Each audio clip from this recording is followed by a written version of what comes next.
धन निरंकार जी संतों, प्यार से कहना धन निरंकार जी। संतों, एक गांव में एक और घर में एक बेटे की शादी हुई और बहू घर आई। सासू माँ बहू के स्वागत के लिए दरवाजे पे पहुंची, उसकी आरती उतारने के लिए आरती की थाल लेकर के। बहू दरवाजे के बाहर खड़ी थी, सासू माँ घर के अंदर प्रवेश, घर के द्वार पर पहुंचने वाली थी। दरवाजे पे पहुंचने के पहले ही उनकी नज़र पड़ी तो देखा उन्होंने कि बगल में एक बिल्ली बैठी है और दरवाजे को क्रॉस करने वाली है। अब उसके मन में आया कि अगर ये बिल्ली दरवाजे को क्रॉस करेगी, रास्ता काट देगी, तो बहुत बड़ा अशुभ हो जाएगा।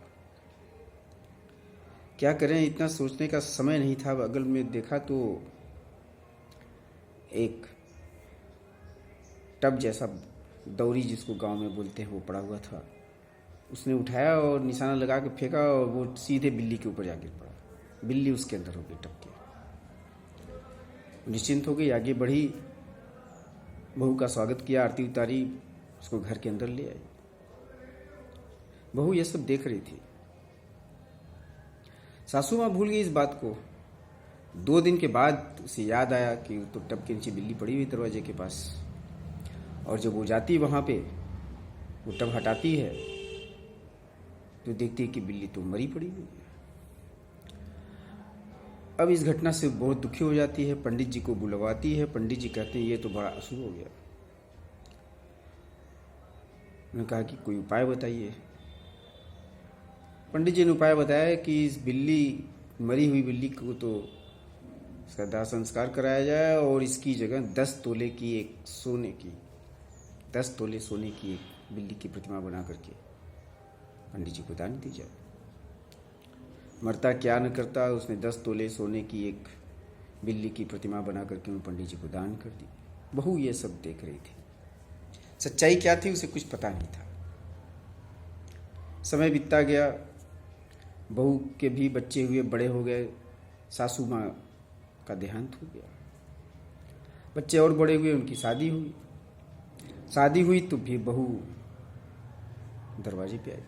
अभी जो बहू थी ये सास बन चुकी थी, और बहू के स्वागत के लिए आरती की थाल लेकर जब पहुंचने वाली थी दरवाजे पर, तब तक इसे याद आया कि अरे मैं तो दरवाजे के बाहर जब खड़ी थी तो मेरी सासू माँ ने एक टब उठा करके एक बिल्ली की तरफ फेंका और बिल्ली उसमें दब पड़ी।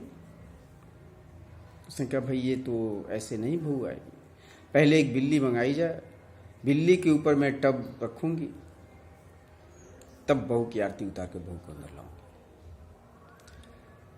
और उसने ऐसा ही किया। बिल्ली खोज के लाई गई, बिल्ली रखी गई, टब को उस सास ने उसके ऊपर रखा, फिर आरती उतारी और बहू को अंदर लाई। 2 दिन के बाद जब टब फिर हटाया गया तो बिल्ली मरी पड़ी गई। पंडित जी को फिर बुलाया गया, पंडित जी को फिर 10 तोले सोने की बिल्ली की प्रतिमा दान दी गई, और ये कहानी इसी तरह से बढ़ती गई। अब फिर उसकी जो बहू थी वो सास बनी, उसके बेटे की शादी हुई, वो बहू आई, फिर एक बिल्ली मंगाई गई, बिल्ली के ऊपर टब रखा गया, 2 दिन बाद वो हटाया गया, फिर वो बिल्ली मरी पड़ी पाई गई, और फिर 10 तोले सोने की बिल्ली की प्रतिमा पंडित जी को दान दी गई। एक परंपरा बन गई।